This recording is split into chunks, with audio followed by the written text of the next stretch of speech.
नमस्कार, आप देख रहे हैं स्वराज एक्सप्रेस पर किसान बुलेटिन। मैं हूं आपके साथ अनिका आर्यन। सबसे पहले खास खबरों पर डाल लेते हैं एक नजर।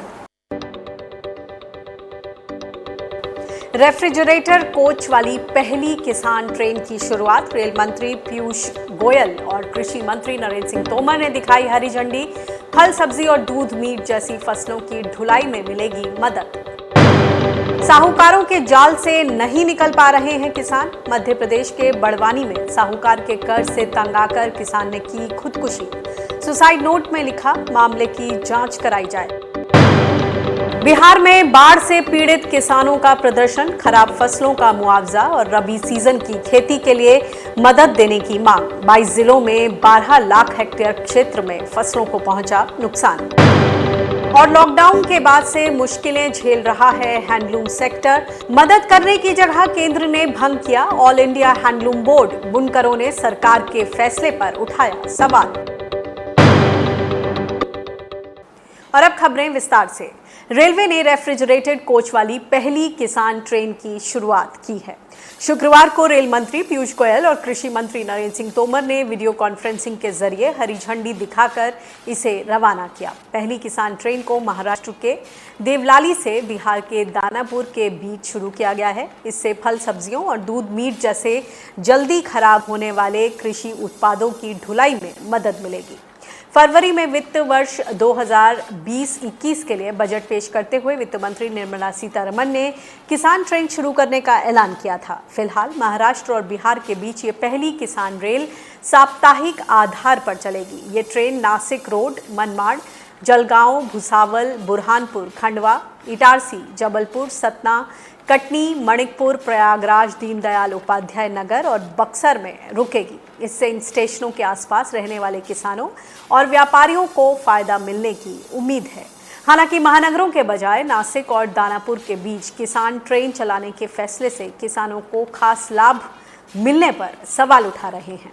जानकार इसे बिहार में विधानसभा चुनाव से जोड़कर उठाया गया कदम भी बता रहे हैं। भले ही केंद्र से लेकर राज्य सरकारें तक किसानों को बैंकों के जरिए आसानी से कर्ज मुहैया कराने का दावा करें, लेकिन जमीनी हकीकत यही है कि किसानों का साहूकारों के जाल में फंसकर खुदकुशी करनी पड़ रही है। नया मामला मध्य प्रदेश के बड़वानी जिले का है। यहाँ पर साहूकारों से तंग आकर किसान दिनेश ने खुदकुशी कर ली। दिनेश ने एक सुसाइड नोट भी छोड़ा है जिसमें उसने साहूकार पर कर्ज लौटाने के लिए परेशान करने का आरोप लगाया है। फिलहाल अधिकारी इस मामले की जांच करने और दोषियों पर कार्रवाई करने की बात कर रहे हैं। केंद्रीय कृषि मंत्री नरेंद्र सिंह तोमर ने पंचायत पुरस्कार 2020 का वितरण किया। इस मौके पर उन्होंने पंचायत प्रतिनिधियों से गांव के विकास में योगदान करने की अपील की। उन्होंने कहा कि आत्मनिर्भर भारत का लक्ष्य पाने में पंचायत प्रतिनिधियों की अहम भूमिका है। 7 अगस्त को नेशनल हैंडलूम डे के मौके पर बात बुनकरों की, जो लॉकडाउन की वजह से भारी नुकसान झेल रहे हैं।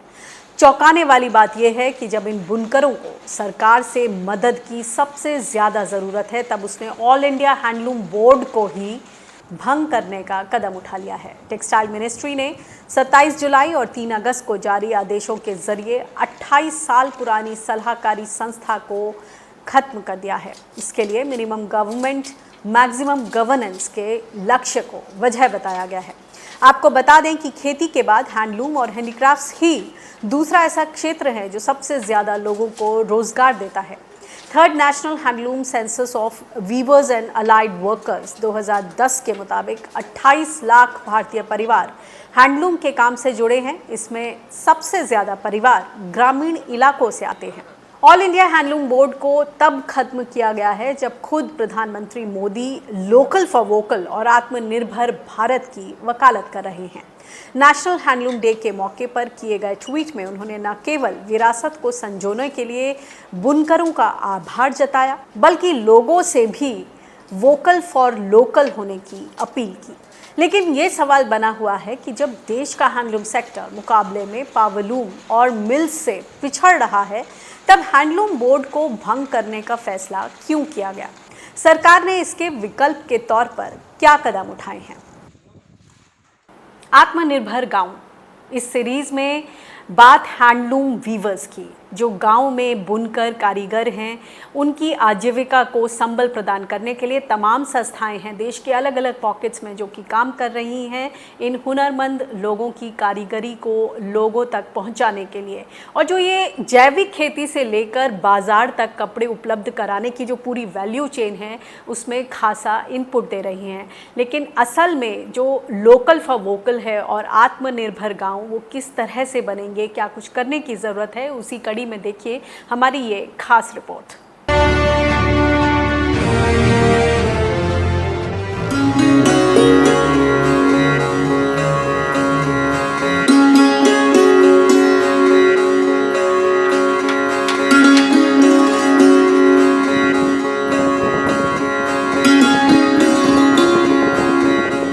मेरा नाम मनजीत कौर है जी, चाइने ਦੇ ਰਹਿਣ ਵਾਲੇ ਹਾਂ। ਅਸੀਂ ਜੀ ਸ਼ੁਰੂ ਤੋਂ ਲੈ ਕੇ ਹੀ ਇਹ ਕੰਮ ਕਰਦੇ ਆ, ਖੱਡੀ ਦਾ, ਚਰਖੇ ਦਾ। 17 ਸਾਲ ਹੋ ਗਏ ਕੰਮ ਕਰਦੀ, ਦਰੀਆਂ ਬੁਣਦੀ। ਮੈਂ ਪਹਿਲਾਂ ਕੰਮ ਕਰਦੀ ਸੀ, ਬਚਪਨ ਤੋਂ ਕੁਮਾਰੀ ਹੁੰਦੀ ਤੋਂ ਲਾ ਕੇ ਕਰਦੀ ਸੀ, ਬਹੁਤ ਕੰਮ ਕੀਤਾ। ਫਿਰ ਮੈਂ ਬੰਦ ਕਰਤਾ ਤੇ ਕੁਝ ਮਿਲਦਾ ਨਹੀਂ ਸੀ ਕੰਮ ਕਰਨ ਨੂੰ।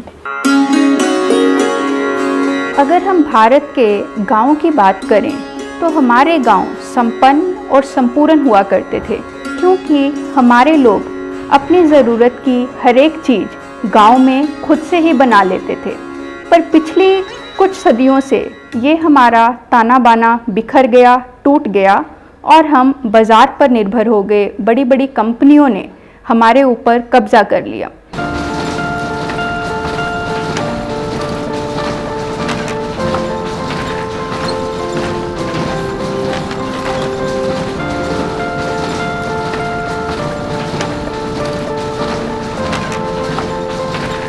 अभी यह चरखों और खड्डियों को मुड़ सुरजीत दोबारा से पुनर्जीवित करने का काम त्रिंजन के माध्यम से किया जा रहा है, जिसमें हमारे साथ लगभग 300 कारीगर जुड़े हुए हैं।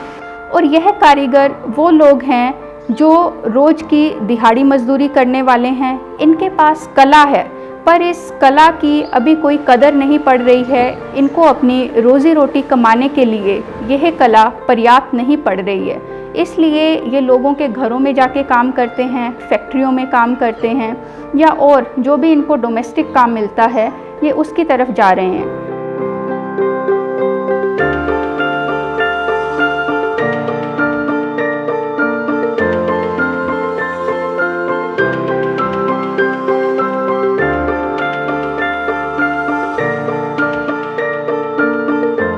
एक छोटी सी कोशिश खेती विरासत मिशन पंजाब में पिछले 20 सालों से कर रहा है, जहां पर किसानों को जैविक कृषि की सिखलाई दी जाती है।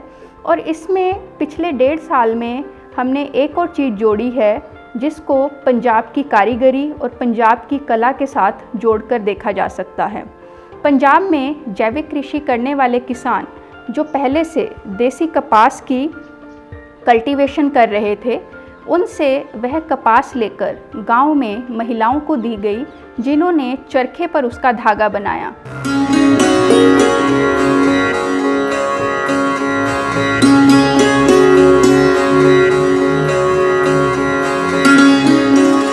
ਪਹਿਲਾਂ ਅਸੀਂ ਕੰਮ ਕਰਨ ਤੋਂ ਬੰਦ ਹੋ ਗਏ ਸੀ, ਇਹਨਾਂ ਨੇ ਦੇਖਿਆ ਬਾਅਦ ਫਿਰ ਇਹ ਦੁਬਾਰੇ ਸਾਡੇ ਕੋਲੇ ਚਲਾ ਲਿਆ ਕੰਮ। ਇਹਨਾਂ ਨੇ ਬਹੁਤ ਕੰਮ ਦਿੱਤਾ ਤੇ ਮੈਂ ਕੀਤਾ ਤੇ ਇਹਦੇ ਵਿੱਚ ਮੈਨੂੰ ਬਹੁਤ ਚੰਗਾ ਲੱਗਿਆ ਤੇ ਮੈਂ ਬਹੁਤ ਖੁਸ਼ ਹਾਂ ਇਸ ਕੰਮ ਦੇ ਵਿੱਚ ਤੇ ਮੈਂ ਕਰਨਾ ਚਾਹੁੰਦੀ ਵੀ ਹਾਂ ਤੇ ਕੀਤਾ ਵੀ ਹੈ ਤੇ ਕਰੂੰਗੀ ਵੀ ਗਾ। ਸਾਡੇ ਕੋਲੇ ਬਹੁਤ ਜ਼ਿਆਦਾ ਹੀ ਆਉਂਦੇ ਆ, ਸਿੱਖਣ ਵਾਲੇ ਵੀ ਆਉਂਦੇ ਆ, ਪੁੱਛਣ ਵਾਲੇ ਵੀ ਆਉਂਦੇ ਆ, ਫਿਲਮਾਂ ਵੀ ਬਣਾਉਂਦੇ ਆ। ਹੋਰ ਅੱਜ ਗਾਂ ਵੀ ਅਸੀਂ ਤਾਂ ਕਹਿੰਦੇ ਆ ਇਹ ਕੰਮ ਵਧੇ ਤਾਂ ਸਾਨੂੰ ਵੀ ਫਾਇਦਾ, दसन पूछने वालों भी फायदा। ये जो महिलाएं हैं ये काफ़ी कुछ कर सकती हैं, इनको बहुत सारा काम आता है। ये महिलाएं सभी अपनी ओल्ड एज में हैं, 50, 60, 70, 80 साल तक की इनकी उम्र है। तो अभी इनका शरीर भी ज़्यादा काम नहीं करता है, तो धीरे धीरे ये काम ख़त्म हो रहा है और ये कला भी इनके साथ ही ख़त्म हो जाएगी। युवा पीढ़ी इस कला को सीखने में या ये काम करने में कोई ज़्यादा दिलचस्पी नहीं दिखा रही है। उनको लगता है कि ये काम में बहुत मेहनत लगती है, पैसा कम मिलता है, तो इसलिए वो सब इस काम में नहीं आना चाहते हैं। तो अगर हमें इस काम को बचा के रखना है, अपनी कलाओं, अपनी कारीगरी, अपना जो हुनर है उसको बचाना है, तो युवा पीढ़ी को इस काम को सीखना चाहिए। ये जो चीज़ें आर्टिजन्स बनाते हैं इनकी मार्केटिंग हो पाएगी। तो इस तरह से जो हमारे ग्राम स्वराज की कल्पना है या मेड इन इंडिया की कल्पना है और अपनी चीज़ों को अपने आप बनाने का, लोकल प्रोडक्शन, लोकल कंजम्पशन करने का जो प्रकल्प है, हम उसकी तरफ वापस जा पाएंगे। तो आज नेशनल हैंडलूम डे है और जो कोविड के समय में जो हमारे बुनकरों की, कारीगरों की जो हालत हो रही है उसके बारे में बात करनी ज़रूरी है। इसी सब पर बातचीत करते हैं। हमारे साथ हैं त्रिंजन से रूपसी गर्ग और हमारे साथ तुला से हैं डॉक्टर अनंतु। आप दोनों का बहुत बहुत स्वागत है। रूपसी, आपके पास सबसे पहले आना चाहूँगी कि हमने ये स्टोरी दिखाई जहाँ पर जो आप का जो ये ऑर्गेनाइजेशन है वो काफ़ी इन लोगों की मदद कर रहा है और जो ये हुनरमंद कारीगर हैं, बुनकर हैं, उनकी ज़िंदगी को टच कर रहा है और किस तरह से जैविक कपास से लेकर मार्केट तक आप उनको जो उपलब्ध करा रही हैं, सारे जो लागत है, जो सामान है और किस तरह से उनकी कारीगरी, जो उनकी कला है वो सामने दिख रही है। लेकिन इस सब के बीच क्या कुछ करना बाकी है? आज वर्ल्ड हैंडलूम डे पर हम इन बातों को दोहराना चाहते हैं कि खेती के बाद ये सबसे बड़ा रोज़गार देने वाला सेक्टर है और इसमें जिस तरह का ध्यान देने की ज़रूरत है, क्या उतना ध्यान दिया जा रहा है? थैंक यू अनिका जी। खेती हमें पता है कि हमारे भोजन की ज़रूरत को पूरा करती है, पर खेती के अलावा भी हमें अपनी ज़िंदगी में दूसरी चीज़ों की ज़रूरत पड़ती है। उसमें सबसे पहले आता है और हमारा कपड़ा भी, जो कपड़े का रॉ मटेरियल है, वो भी हमारे खेतों से ही आता है, कॉटन के रूप में, कपास के रूप में। तो पहले ये सब चीजें इंटीग्रेटेड हुआ करती थी। कपड़ा, रोटी, मकान, ये सब ज़रूरतें हमारे लोकली अवेलेबल रिसोर्सेज से हम पूरी किया करते थे। अभी हम इनको अलग अलग सेक्टर्स में डिवाइड करके देखने लगे हैं और खेती विरासत मिशन ने पिछले 3 सालों से कपड़े में भी काम करना शुरू किया, जहाँ पे किसान जैविक कपास लगाते हैं और उस कपास की जो प्रोसेसिंग है, जो उसका आगे धागा बनाना है या कपड़ा बनाना है, वो गांव में महिलाओं के द्वारा किया जाता है। तो मैं अगर पंजाब की बात करूं, पंजाब हरी क्रांति का एक मेन सेंटर रहा है और हम सब लोगों ने इकोनॉमिक प्रोस्पेरिटी तो देखी, पर उसके जो नेगेटिव कॉन्सिक्वेंसेस हमारी हेल्थ, हमारे कल्चर, हमारी सोसाइटी के ऊपर आए, उसको हमने कहीं ना कहीं नजरअंदाज कर दिया। और त्रिंजन एक ऐसा प्लेटफॉर्म है जो इन सब चीजों को साथ में लेके चल रहा है। त्रिंजन में महिलाओं की भूमिका अहम है, क्योंकि ये महिलाएं कढ़ाई भी करती हैं, खड्डी पे कपड़ा भी बनाती हैं और कढ़ाई भी करती हैं, और भी जो तरह तरह की आर्टिस्टिक एक्टिविटीज होती हैं, त्रिंजन उन सबको लेके चल रहा है। तो आपका सवाल है कि आज नेशनल हैंडलूम डे है जी, जहाँ पे हमारे वीवर्स, हमारे बुनकर, पूरे देश भर के बुनकर, हमें उनकी वैल्यू करनी चाहिए, उनके लिए एक डिग्निफाइड लाइवलीहुड हो, उनके लिए एक क्रिएटिविटी का प्लेस हो जहाँ पे वो अपना हुनर, अपनी कला को एक्सप्रेस कर सकें। तो इसमें देखिए 3-4 चीजें हैं। सबसे पहले तो जो हमारे कारीगर हैं, जो आर्टिजन्स हैं, समाज को उनकी वैल्यू करनी पड़ेगी।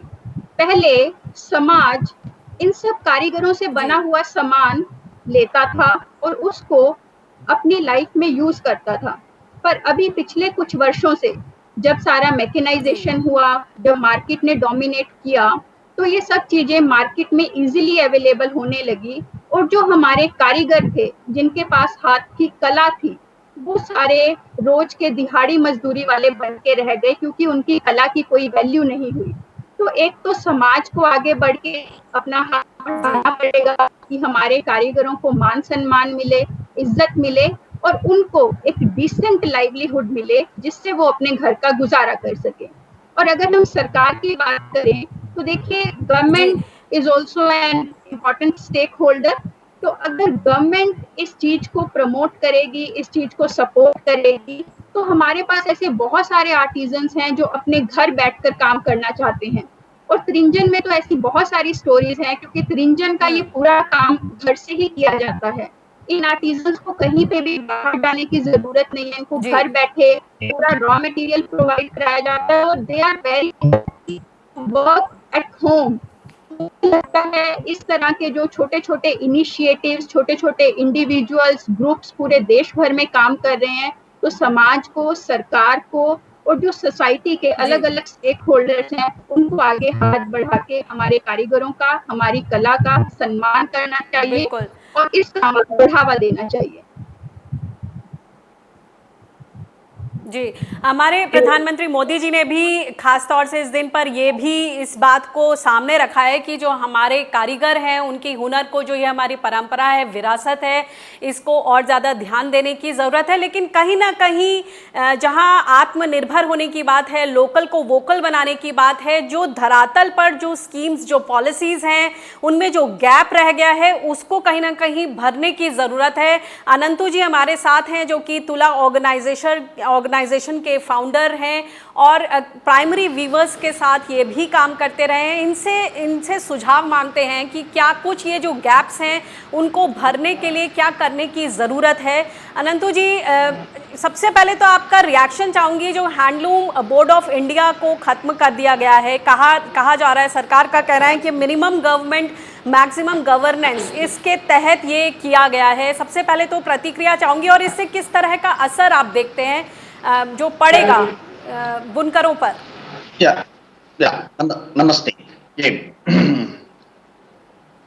abolition of हैंडलूम बोर्ड अभी, I mean this was a very very wrong timing एक, और ये मैक्सिमम गवर्नेंस का बात नहीं है। गवर्नमेंट ही इसका हैंडलूम को बढ़ाना, हैंडलूम वीवर्स का आजीविका बढ़ाना गवर्नमेंट का काम भी है, गवर्नमेंट ही कर सकते हैं।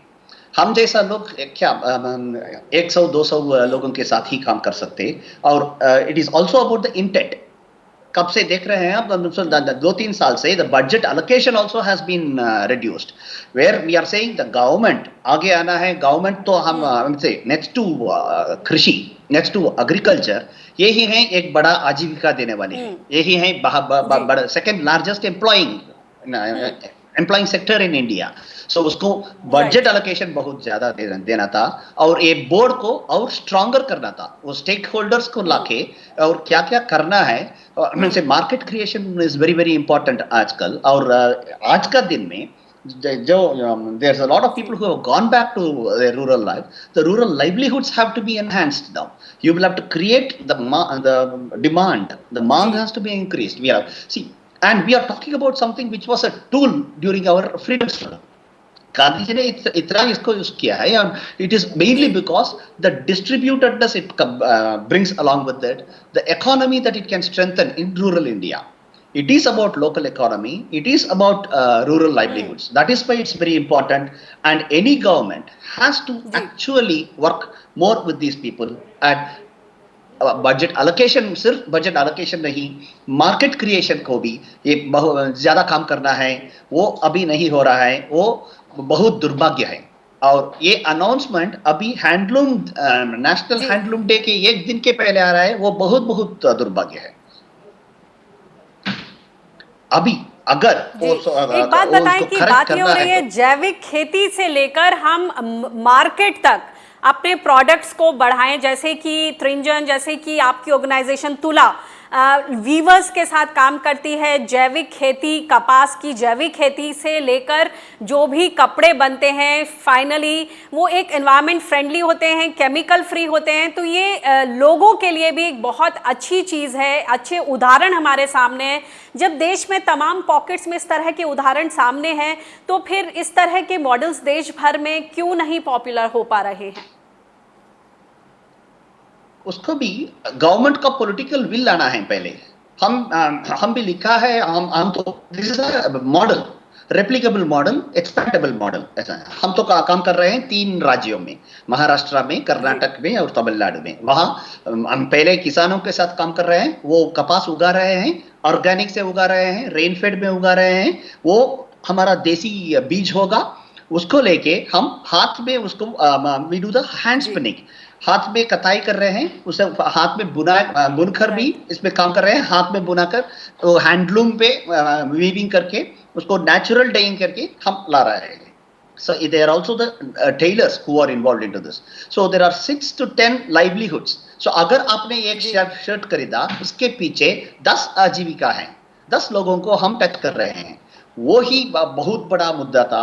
वो ही महात्मा गांधी क्यों इसको इतना इंपॉर्टेंस दिया, क्योंकि वो इतना अच्छा डिस्ट्रीब्यूटेड इकोनॉमी है. अगर आपने एक शर्ट खरीद रहे हैं, वो दे रहे हैं 1000 रुपीज, उनसे it goes to a lot of women, because 100% of the spinning happens with women.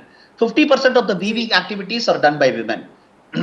Stitching done by women. So when it goes to the women, it really bolsters the local economy in a bigger way. And वो जो कमाई कर रहे हैं, वो घर तक जरूर पहुंच जाएगा. It will come to the kitchen. It will come to educate the people. That is why it is very, very important. And दूसरा बात यह है कि हम जैसा लोग, त्रिंजन हो या तुला हो, और सारे लोग, बहुत सारे लोग काम कर रहे हैं, वो सब जस्ट स्मॉल रेप्लिकेबल मॉडल्स हैं. गवर्नमेंट ने आके वो करना है. इसमें और एक बहुत बड़ा मुद्दा है. Even Rupsi was talking about a lot of farmers who are growing this kapas in organic way.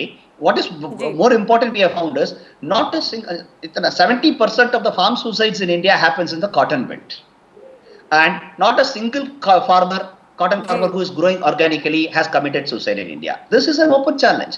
This is something that we have to really take up immediately. It is इतना बड़ा मुद्दा है हमारे पास.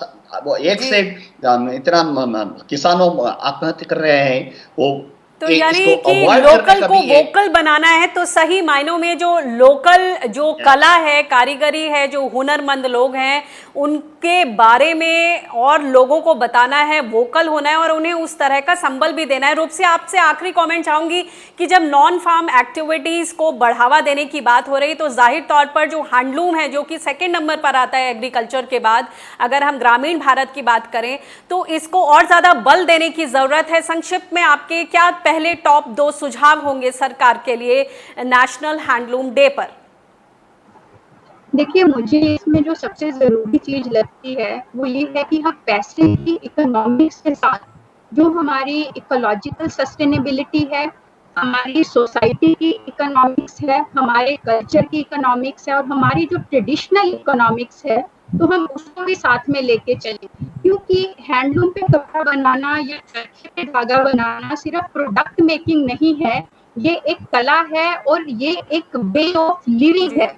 जैसे फार्मिंग में सिर्फ हम फसलें या सब्जियां पैदा नहीं करते हैं, हम अपना पूरा दिल जान लगा के उसमें हमारे इमोशंस होते हैं, उसमें हमारे एक्सप्रेशंस होते हैं. इसी तरह से जैसे अनंतु जी ने मेंशन किया, अगर हम शर्ट इस तरीके से बना रहे हैं तो it will come through 10 or 15 hands. उसमें हम लोगों को रोजगार तो दे रहे हैं और इतने सारे लोगों को हम इन्वॉल्व करके चल रहे हैं. और ये जो लोकल को वोकल बनाने की बात आती है, तो गांव में होगी, हम उसकी स्पिनिंग गांव में करेंगे, उसकी डाइंग गांव में करेंगे, उसकी वीविंग गांव में होगी, तभी तो हमारा ग्राम स्वराज्य का सपना पूरा होगा ना, जो गांधी जी ने लिया था. और अभी कोविड के टाइम पे जो सारे माइग्रेंट्स वापस आए हैं, तो मुझे लगता है कि बहुत अच्छी अपॉर्चुनिटी है इन लोगों को गांव में ही रोजगार देने की, इनकी कला को इम्प्रूव करने की. और ये जो लोग आए हैं, इनके पास ट्रेडिशनली बहुत सारी स्किल्स अवेलेबल हैं. हमें जरूरत है उसको आइडेंटिफाई करने की, उसकी कदर करने की और उसको आगे बढ़ावा देने की, ताकि हमारी जो युवा पीढ़ी है वो इस काम की कदर करे और इसको अपनाए. जी, तो जो कारीगर हैं उनके इस हुनर को आगे बढ़ाना है, उनको ख्याति दिलवानी है और इसमें ज़बरदस्त पोटेंशियल है, उसको रिकग्नाइज करना है और लोकल को वोकल बनाना है. तो इन सारे जो सुझाव हैं उस पर ध्यान देना ज़रूरी है. बहुत बहुत शुक्रिया हमसे जुड़ने के लिए आप दोनों मेहमानों का. बिहार में बारिश और बाढ़ से नुकसान उठाने वाले किसानों ने पटना में प्रदर्शन किया. इन्होंने सरकार से बाढ़ से खरीफ हुई फसलों को मुआवजा देने और आगामी रबी सीजन की खेती के लिए सभी किसानों को 8-8 हज़ार रुपये देने की मदद की मांग सामने रखी। इसके अलावा किसानों का कर्ज माफ करने की भी मांग उठाई। बिहार में लगभग 22 जिले बाढ़ की चपेट में हैं। इससे 64 लाख से ज्यादा आबादी प्रभावित हुई है। वहां 12 लाख हेक्टेयर जमीन पर खड़ी फसलों को नुकसान पहुंचा है। माननीय बिहार के मुख्यमंत्री और देश के माननीय प्रधानमंत्री, आप सब से प्रार्थना या किसान प्रार्थना करता है, किसान की ओर ध्यान दे, नहीं तो किसान तो इमाम होकर आत्महत्या करेगा, मर जाएगा, और अब मर जाएगा किसान तो अब भी नहीं बचिएगा। बिहार किसान मंच यह मांग करती है कि बिहार को बाढ़ को राष्ट्रीय आपदा घोषित करे। बिहार में किसानों के हुए फसलों का क्षतिपूर्ति अविलंब राज्य सरकार दे। बिहार के कृषि के ऋण को अविलंब राज्य सरकार माफ करे। किसान बुलेटिन में फिलहाल इतना ही। देश दुनिया की ताजा तरीन खबरों के लिए आप बने रहिए स्वराज एक्सप्रेस के साथ। मुझे दीजिए इजाजत। नमस्कार।